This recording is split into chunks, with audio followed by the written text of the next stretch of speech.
Have you ever wondered why people fall for scams that seem, well, totally obvious after the fact? Today, we're going to dive deep into the psychology behind the con, and our guide is Maria Konikova's fantastic book, The Confidence Game. And look, this isn't just a story about a bunch of crooks and criminals. It's actually about something much deeper, something universal that we all share. It's about that irresistible human need to, well, to believe. To believe in a good story, to believe in a better future, and, yeah, sometimes, to believe in the person who's standing there, offering it all to us. Okay, so to really understand just how powerful that need to believe is, we've got to start with one of the most unbelievable but totally true stories of deception you'll ever hear. It's about a man who became known, fittingly, as the Great Imposter. So picture this. It's 1951. We're on a Royal Canadian Navy ship, the HMCS Cayuga, right off the coast of North Korea during the war. All of a sudden, a small boat shows up, and it's carrying 19 Korean soldiers who are, well, they're gravely wounded. It is a full-blown emergency, and the ship's surgeon gets the call. Now, this surgeon, a Dr. Joseph Serrer, he's the only person on that entire ship with any kind of medical training. So for the next 2 days straight, armed with nothing but a medical textbook, a field guide, and just an incredible amount of sheer confidence, he gets to work. And against all odds, working in these makeshift conditions on a rocking ship in the middle of a war zone, he pulls off 19 successful operations. Incredibly, every single one of his patients lived. He was, of course, hailed as a hero, an absolute legend.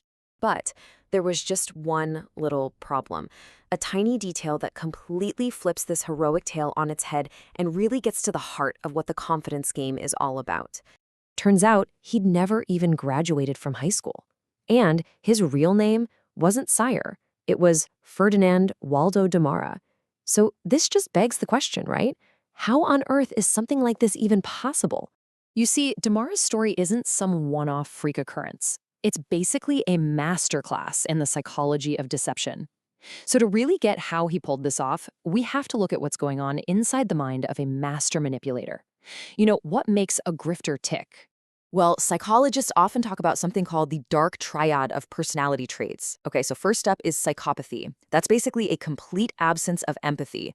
Then you've got narcissism, this over-the-top, inflated sense of self-worth. And finally, Machiavellianism, which is just a fancy way of saying the ability to ruthlessly manipulate people to get what you want.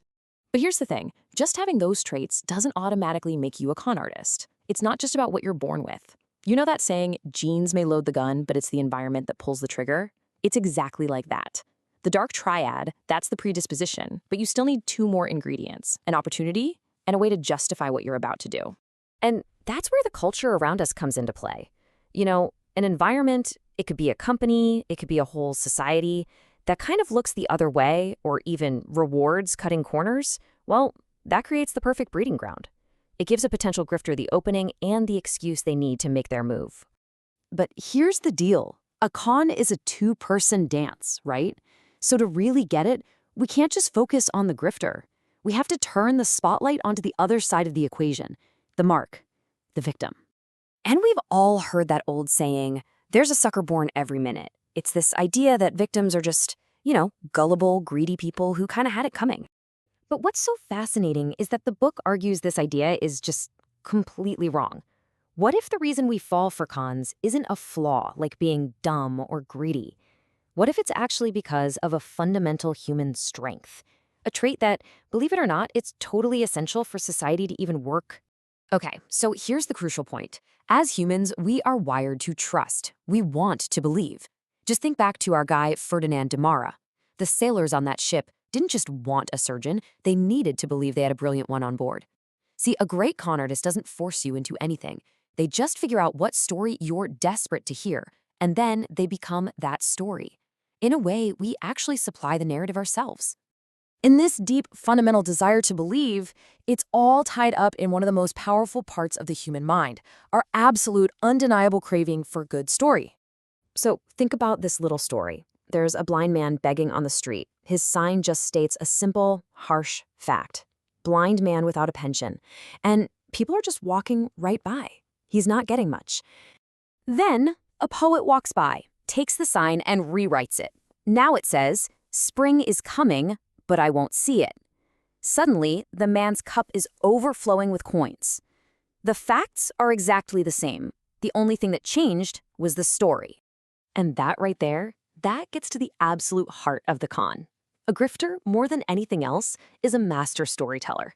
They sell us a better story about ourselves and our world. The story we want to hear, that we're special, that this is our lucky break, that this investment is the one.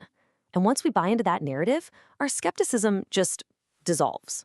Okay, so if these are such timeless psychological triggers, why is this so important right now, more than ever? Well, because modern technology hasn't made us any safer.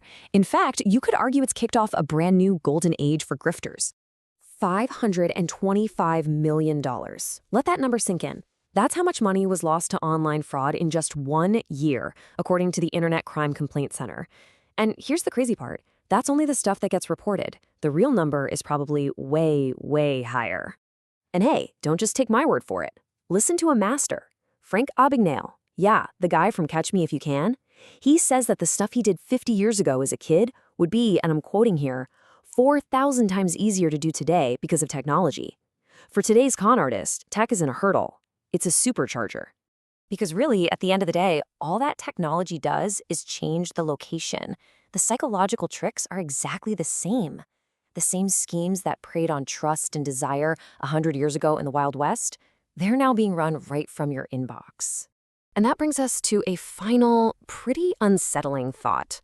The author makes this crucial point that the best cons are the ones that are never, ever discovered. The victim just walks away thinking they had a bit of bad luck. So let me leave you with this question. If our desire to believe is really stronger than our skepticism, can we ever truly be immune? And if the best cons are invisible, how would you know you haven't already fallen for one?